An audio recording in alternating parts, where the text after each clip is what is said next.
Just imagine there is a very beautiful woman in the city, a very intelligent woman, and she falls deeply in love with you.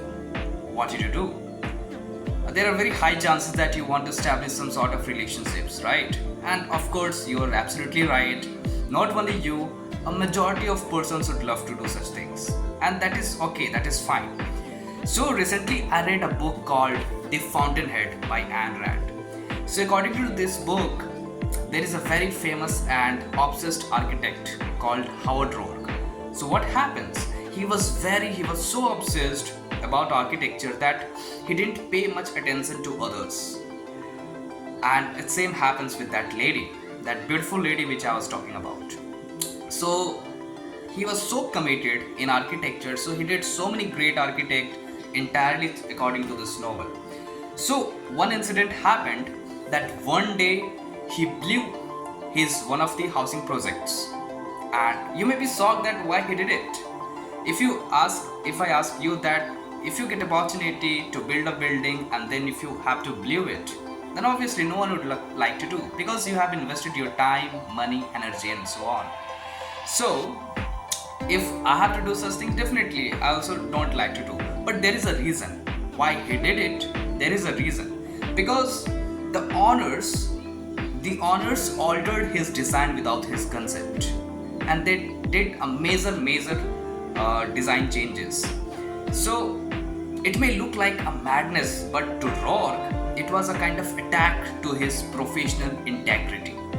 He refused to compromise the purity of his craft. So what he did? He dynamited his own building. And of course he faced a lot of legal problems after that, and there are great things happens in this novel. So I would highly recommend you to read this book. Apart from that, Roark was a man of few words. He didn't talk much, he was not even afraid of public outrage, society validation, and anywhere. He was neither desperate, he was neither even desperate for validation nor societal expectation. And he was simply just loves the purity of his work, and that was architecture. On the other side, there was another character called Peter Keating. So what he did right according to the society. Like chasing titles, corporate like trophies, validations, and so many things. He chose architecture. That Peter Keating I'm talking about, he also chose architecture, but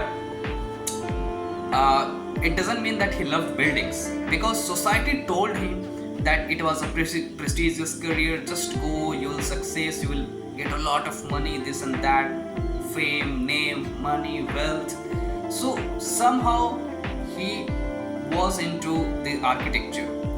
So he succeeded. Obviously he succeeded by playing politics, collecting awards and so many things, and he became the most famous architect of his time.